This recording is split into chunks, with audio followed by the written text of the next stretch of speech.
Olá, queridos amigos. Eu sou um servo de Deus. Essa é a nossa gota de sabedoria de hoje. Em todas essas gotas da série sobre perdão, eu exemplifiquei, eu contextualizei, teorizei acerca do perdão. E para isso dei alguns exemplos, li alguns textos bíblicos. Então, creio que tanto eu quanto você tivemos algumas gotinhas do que é a necessidade de perdoar e sentir o perdão. E é muito importante que você não esqueça. Há uma preocupação no coração das pessoas em ter razão. E sempre digo que o que é mais importante? É ter razão ou viver em paz? É ter razão ou ser feliz? E o perdão é uma prática de cura. O perdão, quando bem compreendido, ele é um instrumento de cura. Ele é um instrumento de recomeço.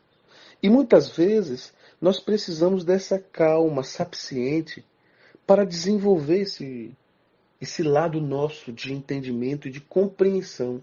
Porque há um lado, tanto do coração como da mente, que raciocina e que sente de forma ferida.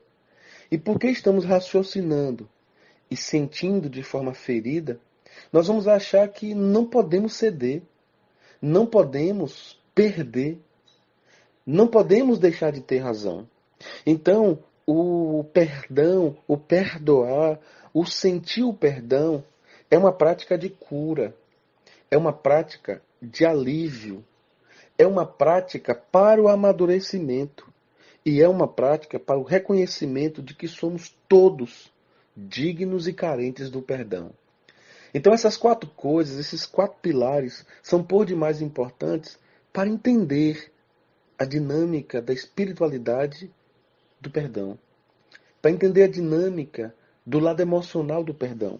Então eu repito, o perdão é uma prática de cura, é uma prática de alívio, é uma prática de amadurecimento e é uma prática de reconhecimento que somos todos dignos de perdão. Quando uma pessoa lida com esse seu lado endurecido para não perdoar, geralmente é alguém que já foi pontualmente ferida, pontualmente molestada, pontualmente injustiçada. É alguém que, com reticência às vezes, já foi alvo de alguém ou da mesma pessoa. E por conta disso, cauterizou e a pessoa agora está se defendendo. Muitas pessoas não perdoam porque elas pensam numa defesa, é um escudo. Enquanto não perdoar para outras pessoas pode ser uma arma de ataque. Mas seja de defesa ou de ataque, nós não fomos chamados para fazer justiça. A justiça pertence a Deus. Então, não adianta você querer aprisionar o outro. Não adianta você querer viver essa dinâmica de aprisionamento tanto de você quanto do outro, porque no fundo, no fundo, todos ficam presos quando não há perdão, o liberado perdão ou sentir o perdão. É como Platão dizia, aquele que tudo compreende, tudo perdoa. Então, se você compreender que o não perdoar é aprisionar-se, é uma sentença de prisão espiritual, e eu afirmo também de uma prisão emocional, se você não compreender isso, você não vai conseguir perdoar.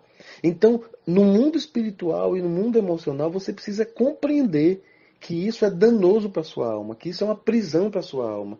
E muitas vezes eu quero te dizer que não perdoar, na estética do pensar, você está certo em não perdoar. Porque o que essa pessoa fez é difícil de perdoar. Mas nós não fomos chamados para ter razão nem para ter certeza. Nós somos chamados para viver em paz. E só quem perdoa consegue viver em paz. Muitas vezes, eu e você, nós já passamos por esse tipo de coisa e aí vem alguma lembrança na nossa mente de que realmente eu não quero passar por isso de novo.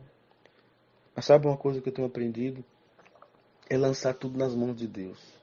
Quando lançamos tudo nas mãos de Deus, mais do que resolver, Ele soluciona e dá um fim que nós não esperávamos, é um fim que Ele espera.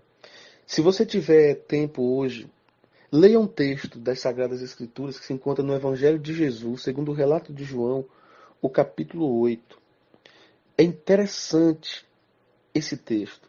Ele é um texto que traz assim uma forte e tremenda palavra de Deus, porque conta a história de uma mulher que estava vivendo um momento muito difícil na sua vida.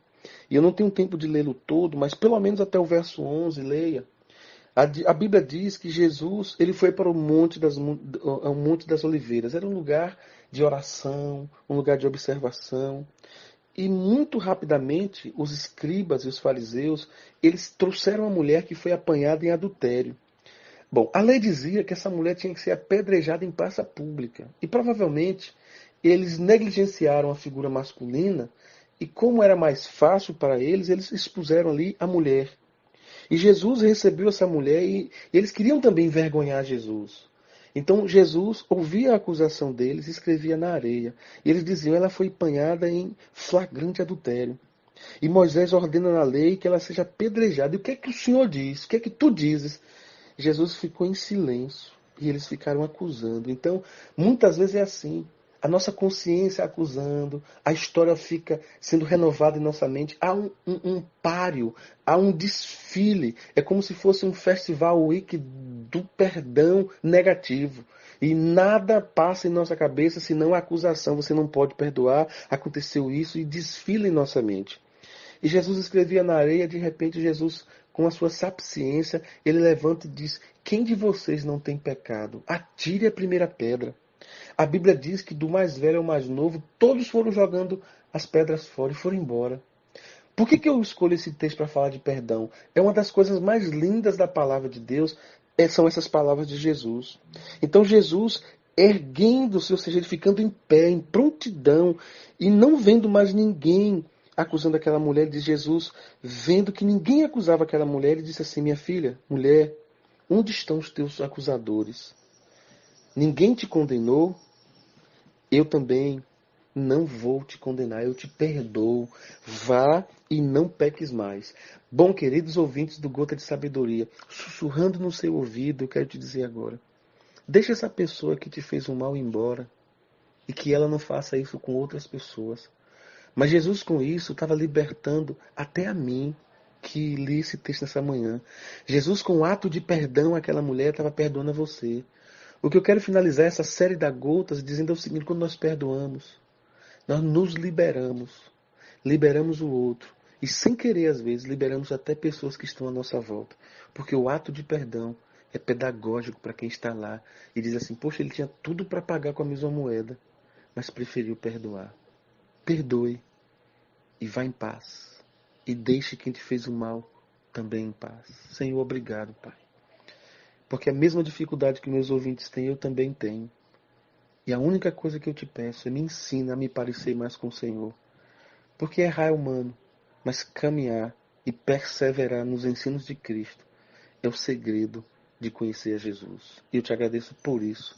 Te agradeço pela minha vida, pelas minhas filhas, pela minha esposa, pela minha casa, pelo meu trabalho. Te agradeço simplesmente porque eu tenho a coisa mais importante da vida. Eu tenho Cristo. E não como soberba, mas com muita declaração de amor. Ter a Cristo faz toda a diferença. E obrigado por isso, em nome de Jesus. Amém.